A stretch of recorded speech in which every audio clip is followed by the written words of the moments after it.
Hello everyone. Fair warning, I just want to say if there's any weird sounds going on, we are currently having a tropical storm up in Massachusetts and everything's a disaster. Like literally the pole at the end of my street just like exploded and the whole house surged, so that was fun. That might happen again. It's been a great time. But that's not what we're talking about today. Also, excuse my hair, I just took a shower. I'm clean, bitch. Today I wanted to go on a rant about one of my favorite things of all time, which is Shakespeare. Specifically, Romeo and Juliet. This is my copy of it, thank you, Mom. But I made my song Juliet Was 13, and I kind of wanted to do an explanation video of it to talk about like why I wrote it, because I love analyzing my own lyrics because I'm a narcissist. I really like Shakespeare. Like, I really like it a lot. I love going in depth to different shit, and I love Romeo and Juliet for two reasons. And instead of just doing a video talking about why I wrote the song, I'd rather just rant about this lovely play as a whole. There's lots of other pieces of paper in here. A big reason that I love Romeo and Juliet is because there's two ways you can look at it. One, in a very symbolic way, it's a beautiful like love story tragedy. Like they had to like die just to end their family's feud and all of this shit. It's a tragedy. It's sad, but it's like this beautiful moment, you know? And then the second way you can look at it is teenage bullshit that went too far, which is the version I like to talk about the most, and that's what we're going to talk about today. So let's start. Item number 1, Juliet's fucking age. You know what, let's just talk about all their ages actually. So it's kind of, there is no official age for Romeo in Romeo and Juliet. People tend to guess he's around between the ages of, from what I've learned, between the ages of 16 and 20, somewhere between there. So like a older teen, basically. And obviously Paris is much older because gross. But here's the thing. The only confirmed age in this, one moment, if I can just... Act 1, Scene 2, beginning of the goddamn show. It is confirmed from a freaking line by her father, Lord fucking Capulet, or just Capulet, whatever. It's just... My child is yet stranger in the world. She hath not seen her, oh my god, she has not seen the change of 14 years. She literally, like, she's 13 years old. She has not seen her 14th year. This is a child. And sure, you could argue, like, oh, that's just the culture of the time. Here's the thing.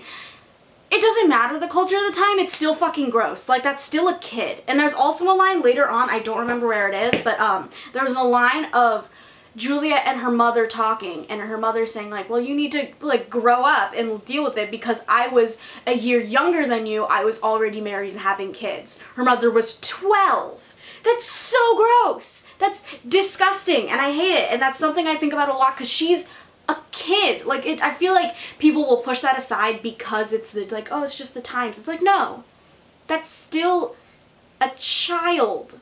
That's like...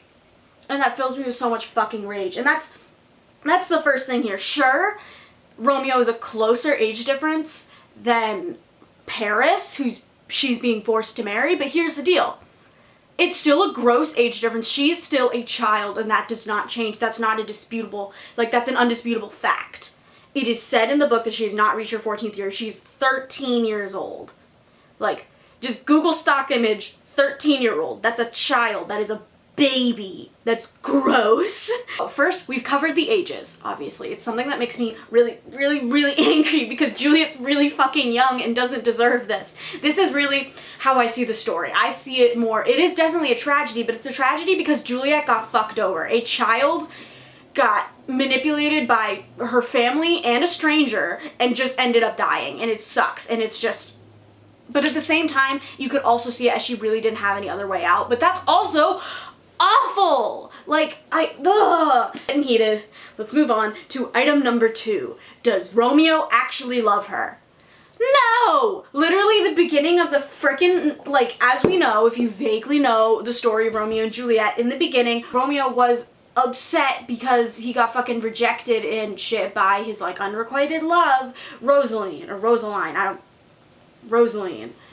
Let's think about it like the Mario version. Let's say that's her. It's Rosaline. And Romeo's being a little bitch. And he is whining about it and everything, and he's so heartbroken by this because we can assume he's loved this girl for a really long time. So this is a whole deal. But you want to know, the whole reason he meets Juliet is because his friends are just trying to cheer him up. And to cheer him up, they're just like, okay, let's break into a party. He's already in a point where he's so vulnerable because he's so broken up about this whole like thing. He's been like dumped in a sense, like rejected. He's like, oh, I'll never find love again. So obviously in that situation, you know how if you're like people get dumped, they rebound, they'll like find someone to easily rebound off of. That's what Romeo did with Juliet. He did not give a shit about Juliet. Like literally, he can say he fucking did, but let's get real. He met that girl in 2 days and just assumed, oh, this girl likes me after immediately being like rejected. Of course he's gonna go crazy about it. Like we already know this boy is so emotionally unstable that like he would do anything for love. And if this girl shows him the slightest bit of affection, he's gonna freak out and be like, oh my god, this is the one. And he's using that, and it's just, she doesn't, and the thing is, Juliet doesn't know, because she's a child, she never experienced this before, she doesn't know what's going on, so she's just gonna go with it. She puts so much trust into Romeo thinking this is real love, when it's not! And it's so, it makes me so fucking angry. It's just, Romeo did not love her. Romeo just, it was a rebound, and it was a rebound that went too fucking far because he really thought it would be okay to try all of this shit, and then they end up dying, and a lot of people are dying because it's a big